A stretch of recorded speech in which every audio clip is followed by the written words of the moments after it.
সম্পদের তথ্য গোপনের দায়ে কক্সবাজার ৪ আসনের আওয়ামী লীগ দলীয় আলোচিত সংসদ সদস্য আব্দুর রহমান বদিকে ৩ বছরের বিনাশ্রম কারাদণ্ড দিয়েছে আদালত। একই সাথে তাকে ১০ লাখ টাকা জরিমানা, অনাদায়ে আরও ৩ মাসের কারাদণ্ড দেওয়া হয়েছে। ঢাকার বিশেষ জজ আদালত ৩-এর বিচারক আবু আহমদ জমাদার আজ এই রায় ঘোষণা করেন। রায় অসন্তোষ প্রকাশ করে এর বিরুদ্ধে উচ্চ আদালতে আপিল করবেন বলে জানান বদির আইনজীবী। তামজিদ সুমনের রিপোর্ট।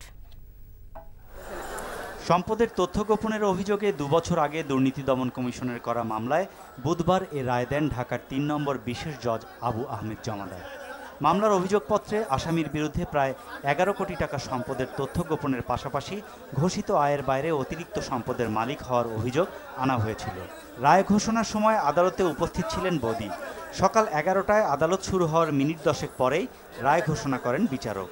সম্পদের বিষয় না, অসঙ্গতি। তিনি যে সম্পদটা ঘোষণা দিয়েছিলেন সেই ঘোষণার মধ্যে তথ্য উপাত্ত অসত্য এবং কিছু মিথ্যা তথ্য ছিল, এবং সেই অসত্য তথ্য মাননীয় আদালতের নিকট প্রমাণিত হয় সর্বোচ্চ শাস্তি সেটা তাকে ৩ বছরের সাজা দেওয়া হয়েছে এবং ১০ লক্ষ টাকা জরিমানা করা হয়েছে।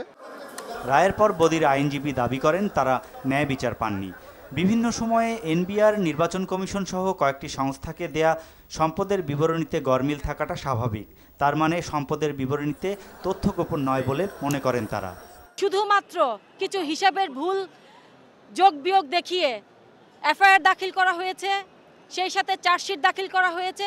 আজকে রায়েও ঠিক একইভাবে সেই ভুল হিসাবের মাধ্যমে আজকে সাজা দেওয়া হলো। আমরা আজকের এই রায়ে সংক্ষুব্ধ হয়েছি। আমরা উচ্চ আদালতে আপিল করব। ২০১৪ সালের ২১শে আগস্ট এমপি আব্দুর রহমান বদির বিরুদ্ধে রমনা থানায় মামলাটি করেন দুর্নীতি দমন কমিশনের উপপরিচালক আব্দুস সোবহান।